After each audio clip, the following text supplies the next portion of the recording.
বাবা মা বিয়ে দেয় না দেখে যে যুবক যুবতীরা হারাম সম্পর্ক করছে, এজন্য বাবা মা গুনাহগার হবে কিনা? চমৎকার একটি প্রশ্ন। প্রতিষ্ঠিত হওয়ার নাম করে অনেক বাবা মা সন্তানদেরকে বিয়ে দেয় না। একটা ছেলেকে যদি বিয়ে করায় একটা ছেলের বউ নিয়ে আসে ঘরে, তার এই সামর্থ্য আছে 3 বেলা ভাত খাওয়াবে, কাপড় চোপড় দিবে মাঝে মাঝে, এই সামর্থ্য আছে তার পরিবারে। কিন্তু এই যে গতানুগতিক প্রতিষ্ঠিত হওয়ার নাম করে, বিলাসী জীবনযাপনের নাম করে সন্তানের বয়স 30 পার হয়ে যায়, বিয়ের কোনো খোঁজ খবর নাই। কয় নিজের পায়ে আগে দাঁড়া। নিজের পায়ে দাঁড়াতে যে একটা সময় অনেক কিছুই আর আগের মতো কাজ করে না, ওইদিকে গেলাম না। এই সমস্যাটা অনেকেই করে। এখন দেখেন, এই সমস্যাটা সাহাবা একরামের সময় কিন্তু ছিল না। ওই সময় আপনি যে ওসমানীয় সাম্রাজ্য, যেটাকে আমরা বলি অটোমান সাম্রাজ্য, আর্তুগুল গাজীর ছেলে ওসমান, এই ওসমানীয় সাম্রাজ্যে একটা জায়গায় আমি এমন করেছিলাম, যদি কেউ প্রাপ্তবয়স্ক হলে বিয়ে না করতো, রাষ্ট্রকে কর দিতে হতো।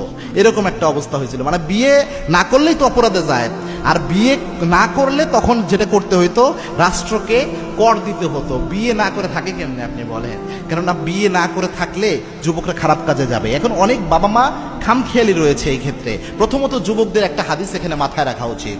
আল্লাহর হাবিব সাল্লাল্লাহু আলাইহি ওয়াসাল্লাম জানিয়েছেন, ইয়া মা'আশারাশ শাবাব মান ইসতাতা'a মিনকুমুল বাআত ফালইয়াতাজাওয়াজ। ও যুব সম্প্রদায়, যাদের সামর্থ্য রয়েছে তোমরা বিয়ে করে ফেলো, বিয়ে করে ফেলো।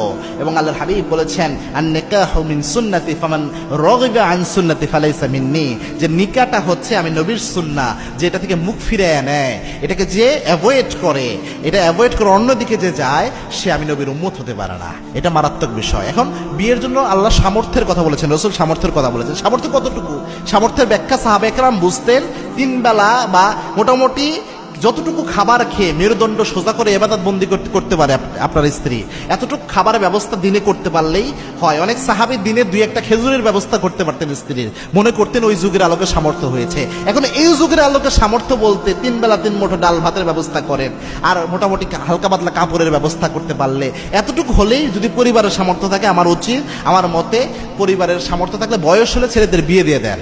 আর ছেলেরাও চেষ্টা করেন ক্যারিয়ার বিল্ড আপ করার জন্য। শুধু বিয়ে নিয়ে ফ্যান্টাসিতে ভোগেন, কিন্তু ক্যারিয়ার নিয়ে ফোকাস নাই।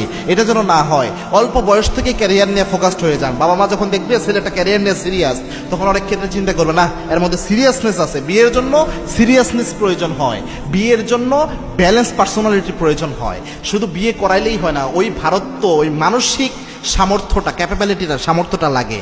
এজন্য আমি নিরুৎসাহিত করছি না, আমি অবশ্যই বলছি যে পিতা মাতারা সামর্থ্য আছে, কিন্তু প্রাপ্তবয়স্ক হওয়ার পর ছেলে মেয়েকে বিয়ে দেয় না।